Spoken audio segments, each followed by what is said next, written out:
Good evening, everybody. Chief Meteorologist Brad Panovich here. It is now Friday, April 24th. We're heading towards the end of April here on Live Weather Impact, and some changes on the way. We actually have some rain chances to talk about. No, not drought busting, not a significant shift to a really wet pattern, but maybe some signs of things to come as we go into May, which would be great. So let's start with your weather impacts. Tomorrow, late day rain chances. I should emphasize late day because it will not be an all day rain, especially after 4 or 5 in the evening. That would be the time frame.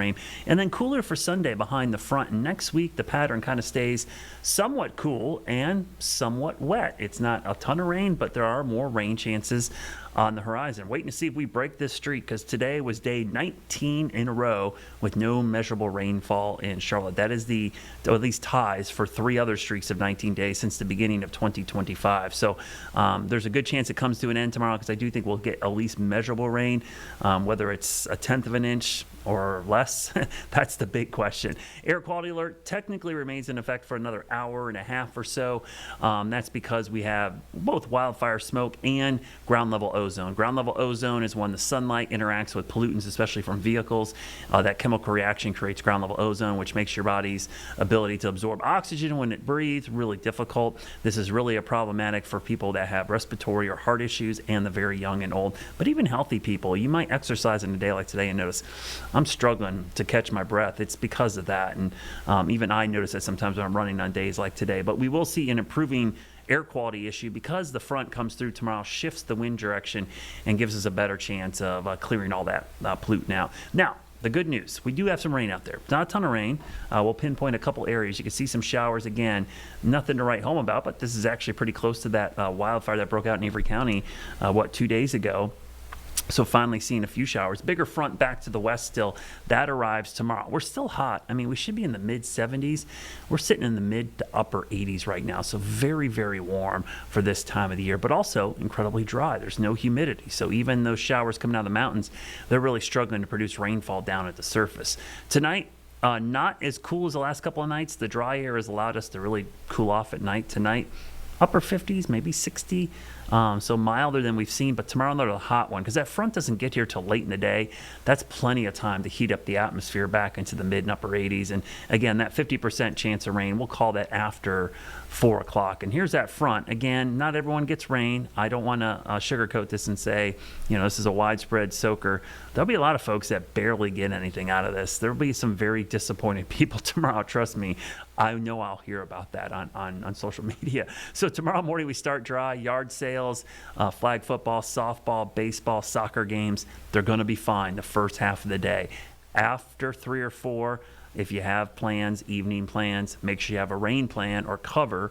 I know there's a lot of weddings going on tomorrow, so there will be some showers right around those evening dinner plans as the showers move through. Won't rain the entire time. Short ceremony, you might be able to squeeze it in between a shower. As we go into the overnight hours, skies will clear out slowly for Sunday morning and much cooler with highs struggling to get back in the low 70s, which actually will feel nice. We'll give the air conditioners a little bit of a break. They've been running a lot this spring. So the rainfall amounts. Again, not a ton. You see some isolated spots that look promising, like Charlotte. I don't think we're going to get 7/10 of an inch, but somebody could. I think generally a tenth to a quarter of an inch, probably the norm for most people, with a few outside chances of a half an inch or more. When you look at the rain chances, though, we do have more on the horizon. So at the very least, there's a chance every couple of days. That's actually more typical of spring. We should be getting a rain chance every 2 or 3 days. And the 6 to 10 day outlook, which basically takes us into the first 4 days of May, shows that 30 to 40% chance of above average rainfall. So there are some promising signs. I don't want to make it feel like things are going to get worse. This might actually help things stabilize slightly with the drought. We're not going to get rid of the drought, just heads up. I mean, I'll tell you that right now. I don't think that's happening until the fall. But if we can level it off or maybe even drop down a category, we're in D4, D3 in many locations. If we can go down D1 or 2 in a few spots, that would technically be an improvement. So your weekend forecast, hope you have a great weekend. We're improving the weather as we go into Sunday and really the first half of Saturday. The only rain chances our Saturday night. I know people have plans. I've heard from all of you. We can't really be picky about the rain. I'd love to get it in the overnight hours when it doesn't affect anybody, but we'll take it whenever we can get it. But I will tell you, if you have outdoor plans tomorrow, don't change them. You could probably do just about anything you want during the day tomorrow. Look at your Jerry Hunt Supercenter 7-day forecast. Shows those really nice conditions developing behind the front on Sunday. Early next week, dry and cool. Another rain chance for next Wednesday. We'll keep an eye on that. It's been kind of shifting back and forth between Tuesday, Wednesday. Could be some thunderstorms there. Another chance next Friday into Saturday, which is the first weekend in May. But notice the temperatures. That's actually a little closer to average, if not slightly below average for this time of year. So finally, maybe some normal April weather. The stuff we should have been having a couple weeks ago now finally starting to move in as we go towards the month of May. So we'll keep an eye on those rain chances. Again, I don't think it's going to be widespread, but it's something for the start of your weekend. So coming up, Tim Buckley is going to join me from WFMY. We're going to talk about the wildfires. We'll talk about this massive tornado that happened last night in Oklahoma. We got some updates from the Weather Service there. And obviously, we'll talk about the rain chances going into the weekend. So stick around. We'll be back in a couple of minutes right here on Live Weather Impact. Weather Impact Live with Brad Panovich is sponsored by Moisture Lock, crawl space, basement, and foundation repair experts serving the Carolinas since 1988. Tired of all this rain? Does your yard look like a swamp after it rains? Hi, I'm Greg Doggett with Moisture Lock, Charlotte's premier waterproofing and foundation repair company. The longer water sits, the softer soil will become. This can cause foundation issues. If you're having drainage issues, contact Moisture Lock. We'll get the water away from your home and out of your yard. Moisture Lock, stabilize, enhance, protect.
Back, everybody, and happy Friday. Happy Friday, Tim. You joined me from WFMY. And Yeah.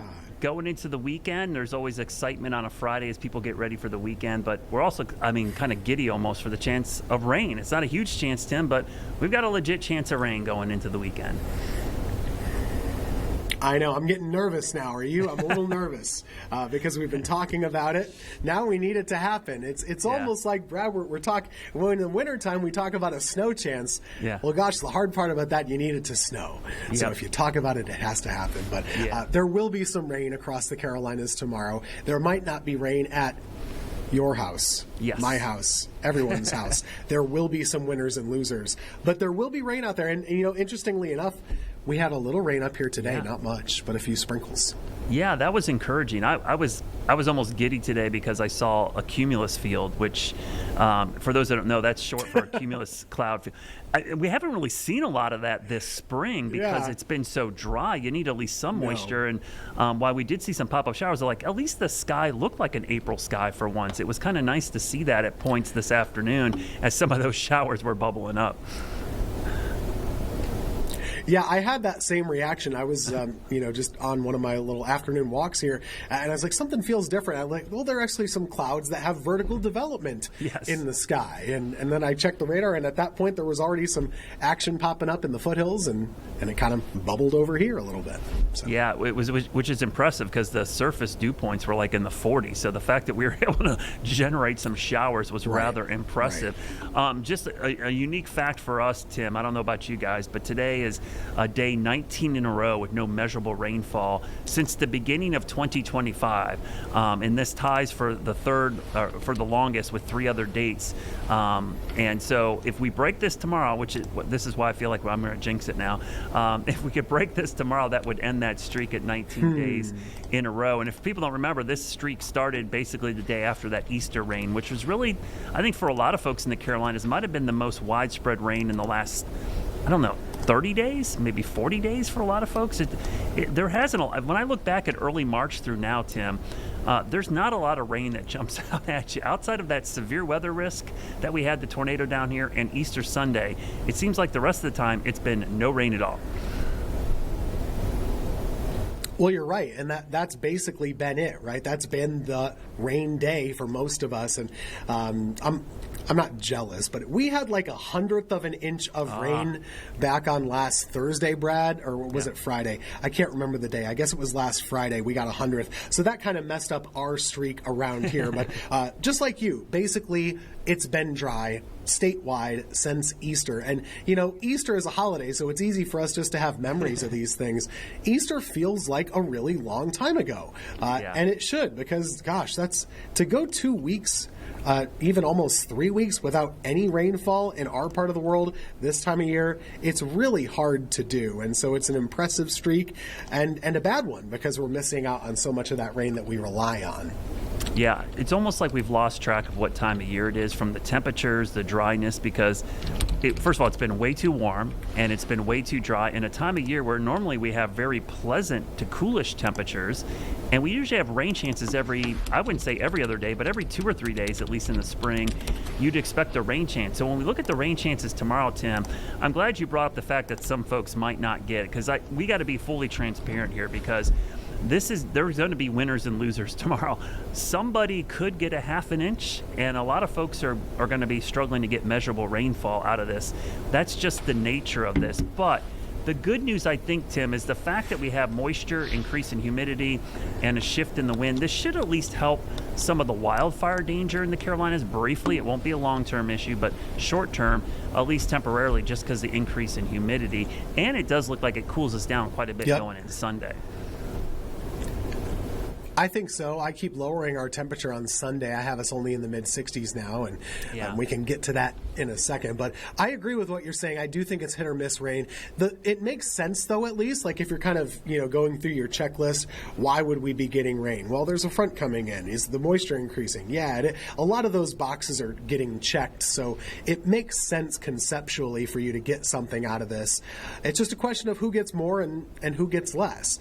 And when we show you that computer model, ours resets every 2 hours. It's been flipping and flopping quite a bit in terms of, are you going to get an inch or are you going to get 1/10 of an inch? Those have both been advertised today even. So I think there's a lot of uncertainty with who gets what, but there will be some rain out there, and I wouldn't rule out some thunder either.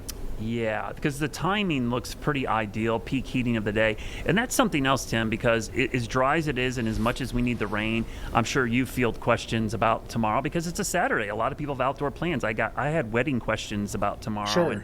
And, people have parties planned, and it's like, I can't have rain around my party. Here's the thing. Even if you get a good soaking, it's probably not going to happen till late in the day. So, most of the afternoon and really all morning looks completely dry. So there's plenty of time to do stuff tomorrow before even these tiny rain chances develop. There is, and so if you'd like to get out and enjoy, maybe you like the warmth, this is your last really warm day for a while. It's going to be in the mid 80s through about 3-4 o'clock, and you can get to the pool, you can go to the park, do whatever. You should be worry-free through that point. After that, it's a gamble, and so outdoor plans, having a plan B. If you ever have an outdoor wedding, book the tent. That's always a good idea. You can have that plan B, but you might need it for tomorrow afternoon, and especially the evening. I think the evening has the better rain chance than the afternoon does. Yeah, the cookout plans at 4, 5, 6 o'clock, you're definitely going to have some cover there. And even then, you could probably dodge them and get back out there because they won't last the entire time. It is interesting to see the fluctuation in range. You mentioned our guidance kind of goes all over the place. And, I'm guilty of this. We show this, and people look at this specific number, and they go, I always tell people, we're not getting 0.71 in Charlotte. We're not that good. The model's not that good. It's a general idea of, like, somebody could get that much, but you also see a lot of, like, 5/10ths, 12 100ths. There's some really small amounts on that map, Tim, and that means somebody's going to get barely enough to make some water drops in your pollen, and other people might get enough to wash the gutters out, which would be amazing because I was just thinking the other day, I was up on my roof, I was actually doing some other cleaning, and I was looking at my gutters, and I'm like, they were so full of seed pods and everything else. I'm like, it hasn't rained hard enough to wash pollen out of my gutters since March, so it feels weird. Like if it does rain, there's going to be a lot of weird things coming down my downspout. That's a good point. It's just been that long, and I really want it to wash the air out a little bit, give us some better air quality for a couple of days. We've been fortunate with the smoke. We haven't had too much smoke to deal with, but the pollen is, it's a bad time of year to have a drought because we're really dusty and pollinated all across our area for sure, and we still have some more weeks to be dealing with that. So if we can get rain every couple of days, that would be a blessing in more ways than one. Yeah, I was talking about the pollen today. It's still pretty bad, but what's interesting, Tim, is the trees are slowing down their pollen production right now. The problem is, as you mentioned, because we've been in a drought, all the pollen they've produced hasn't gone anywhere. It just keeps blowing around all over the place because it hasn't been washed away. So we have this residual pollen from weeks ago from the trees when they were going crazy that has never really been washed off of flat surfaces, rooftops, cars. It's just sitting there waiting for something to wash it away. So it feels like the pollen's worse than it should be considering the trees are beginning to slow down. Yeah, this is typically the time of year you start to see a little improvement. Not a ton, but a little bit. And then into May, you kind of can breathe a little more easily. But it's just been a tough year. It's been tough. And when someone's cutting the grass, they're blowing dust around out there because everything is so dry. And it's if it's not one thing, it's the other. It's a very unusual spring in so many ways.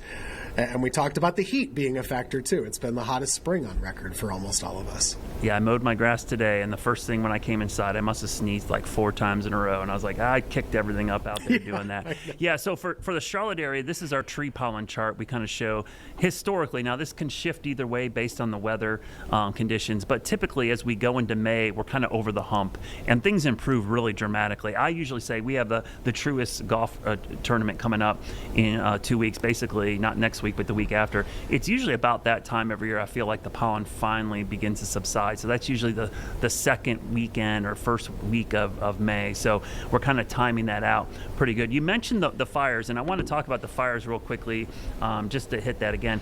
I don't know, Sean, if you could bring up my laptop real quickly. We'll show you the Watch Duty app again, because we still have these big fires to our south, Tim, down in Georgia, and these are massive fires. I was watching this fire near Brunswick. It's kind of made national news because it's actually destroyed 100 homes. And I'll zoom in. It's called the Brantley Highway Fire. It's down there in southeastern Georgia, near Brunswick, if you're familiar, St. Simon's Island area.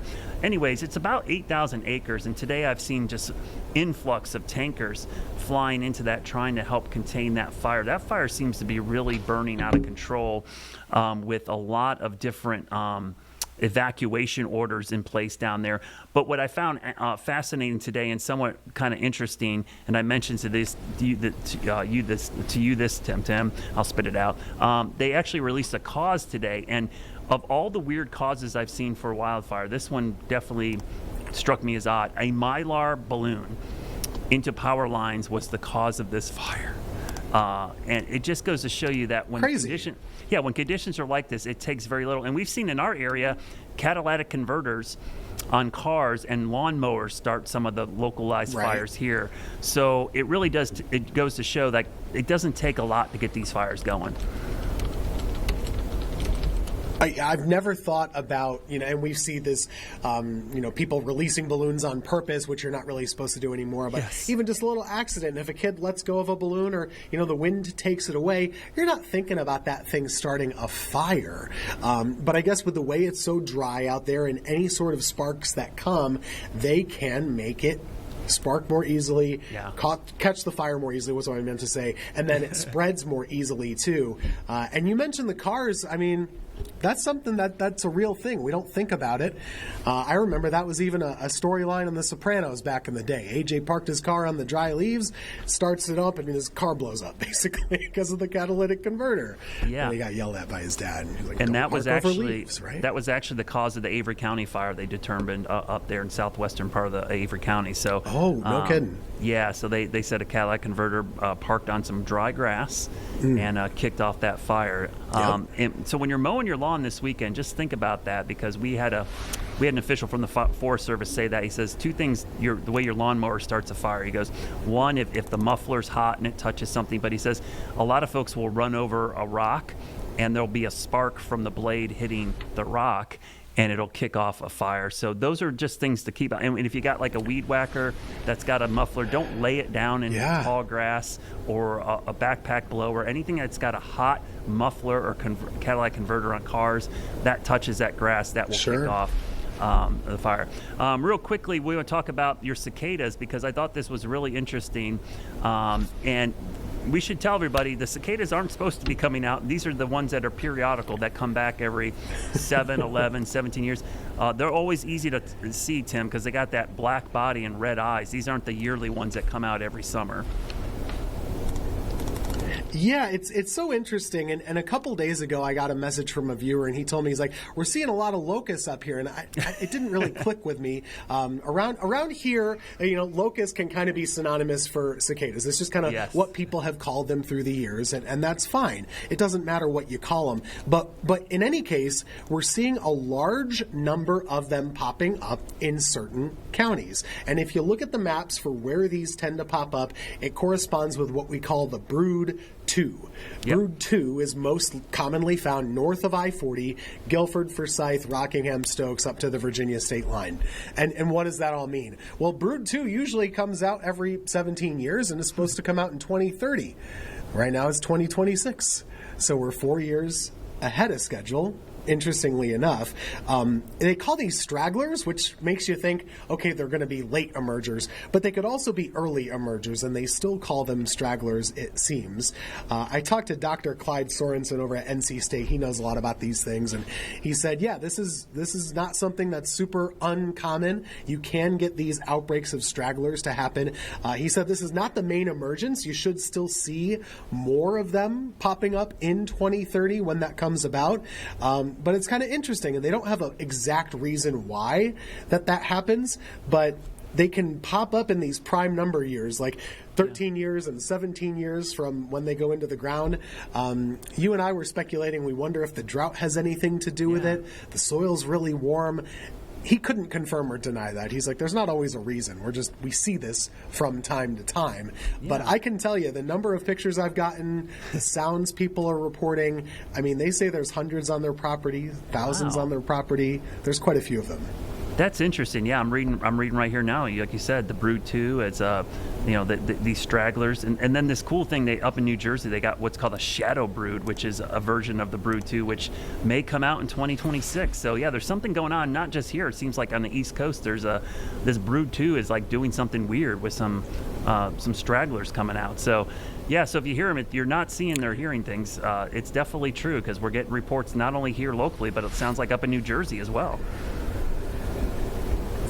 Yeah, it's interesting how they're always kind of mixed geographically in somewhat a random way. You know, you look at the map and it's really just piecemeal. You have these color-coded things that looks like an election map or something. They're all splattered about the area. But it's kind of cool. So if you see these guys, they're smaller than the summertime version. Yes. They have a black color and the red eyes. The summer ones are bigger, more green, and they can really make a lot of noise. I think that they're noisier in the summer. Do you? I do too, because it's like in the spring when we've had the emergence of the broods here, they're pretty loud because of the numbers, but those late summer ones, it always feels like late July or August when they get really active. Like one or two of those things makes more noise than the hundreds of the black ones. It's crazy how loud they can get. Because you're like, where's that? And you go see it's like one single one. It's like, my dog loves those things too. He loves chasing those things all over the place. I'm not the biggest bug guy in the world. Those cicadas can freak me out a little bit if I'm not expecting them to be there. Yeah. Or we've got that weather garden out here, and they'll put me out there in the summertime in the night. And sometimes if they fly around our stadium lights, it sounds like someone's throwing a rock out there because they're so meaty. They're just big bugs. There's a lot of girth to those things. They are not small, man. That's true. Yes. When they hit something, they smack it pretty good. Oof. Yeah. It won't be long before we start hearing those a lot more in the summer. One more thing I wanted to talk about tonight, because it kind of happened after our show last night, Tim, but I'm sure everybody on social media, anybody who's a weather geek like us, this giant tornado that touched down in Oklahoma last night, Enid, Oklahoma. It was near Vance Air Force Base. There's some crazy videos out there. But today what I thought was interesting, the preliminary survey came out. EF4 tornado, Tim. Even for Oklahoma. Wow. That's a strong tornado. And my friend James Ayat, who's in the Tulsa area, said that's their first EF4 since like May of 2024. So it's been a while since they've seen a tornado that strong in the state. And it was amazing, the videos. It seemed like such a slow-moving tornado. It wasn't like it was racing. There was such clarity with the visibility. I'm not sure if it was that one or other ones, but there was the point in time where you had another vortice, another tornado rotating around that one, and multiple TV stations had it on live coverage. No one does tornadoes like Oklahoma TV, and they all had it live for everyone to see. Instead of the NFL draft, they were showing you the tornadoes. It was spectacular footage. It was really scary stuff. Yeah, I'm reading the survey, which it was preliminary. Remember, they're still working on it, but they found 4 spots of EF4 damage southeast and southwest of Enid near Vance Air Force Base. And one of the pictures they showed is a debarked tree, and that's one of the indicators for EF4 damage. Not a leaf on this tree and not any bark. It was completely ripped out. And then homes, well-built homes, Tim, where they were completely destroyed down to the slab, which is something you don't see unless you've got a very powerful tornado. Very unlucky to hit a populated area, but it could have gone through more of the heart of the city rather than on the edges. So I think even still it could have been a little bit worse.